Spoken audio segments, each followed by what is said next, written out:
Hello everyone, welcome back to my channel. My name is Yang Xue. Today our topic is the case of the McDonald's fans expecting to watch the performance at ticket time. It revolved around contract laws and provide advice on contractual rights of the parties involved by comparing the laws of different countries. Next is the contract law in Malaysia and the United Kingdom. In the United Kingdom, contract law is made up of common law, including judge-made law and common law, and equally and parliamentary legislation. Among them is stated in Section I3 that the first element of the contract is that the parties must reach an agreement. Generally speaking, an agreement is reached when one party makes an offer, then it is accepted by the other party. It determines whether the party have reached an agreement. The count will be applied and objective standards. This is similar to Section 2A and 2B of Malaysian Contract Act.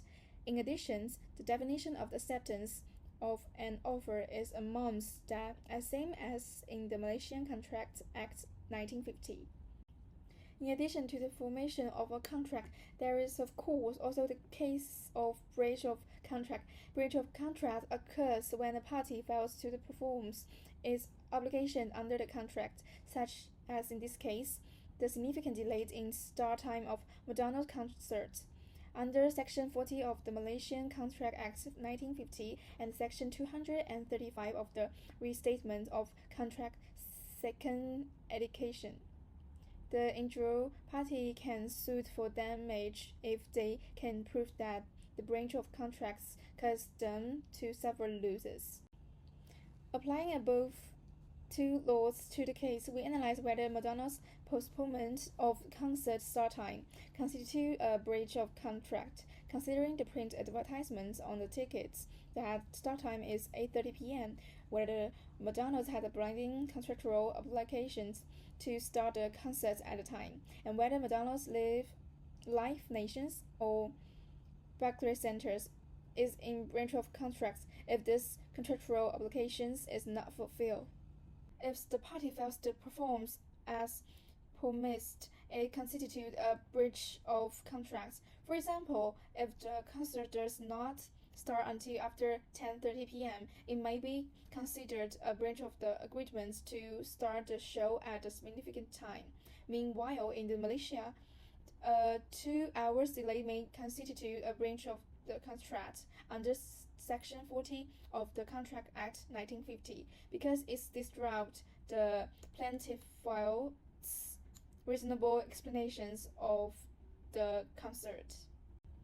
However, English law provides that the term in contract can be classified as either conditions essentials or warranties non-essentials. The starting time might be considered a condition, but the fact that the concert will be incredible might indicate that plentiful obtained the main benefits of the contract. Putting both sides together, the reasonable person standard is important here. If the can showing that the reasonable concertgoer will have understood the delays as a part of the performance experience, a breach of contracts claim may be weakened. The plaintiffs could argue that the statement of the start time that could relied on could constitute a misrepresentation if the statement was misleading. However, the difference could counter that there was no express guarantee of the start time. And these are three different of compensate between two countries. Ultimately, if it can be proved definitively that the defendant engaged in false advertising, the plaintiff's chance of successfully claiming compensation will increase. Next, the last issue concerns the audience's reasonable expectations of the performance time and the defendant's compensation measure for the audience after they are late. This mentally includes whether the plaintiff suffers any economic loss or damage due to the delayed start time, and whether the provider's arteries lateness has affected the concertgoer's understanding of the value contained in the ticket. Section 75 of Malaysian Contract Act 1950 provides for the compensation damage. This clause states that if one party suffer loss due to the breach of contract by the other parties, that the injured parties entitled to compensations to make up for the loss incurred. It has the same meaning as the English Contract Act 1846 common law, as known in the case plentiful. Under Malaysian law, if the plaintiff cannot prove quantifiable loss directly caused by the alleged breach of contract, this claim may fail. Like advice, under English law, the plaintiff must prove that they suffer loss as the result of the breach of contract if they enjoy the contract and did not ask for a refund. The argument for damage may be weak, emotional, or not economy.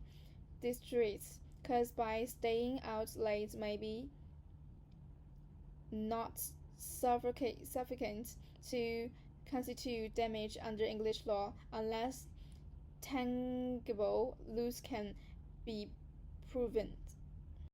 Combining the laws of two countries, whether it can be proved that the defendants of delayed performations caused the plaintiff's tangible loss has become a key factor in whether the plaintiff can successfully claim compensation.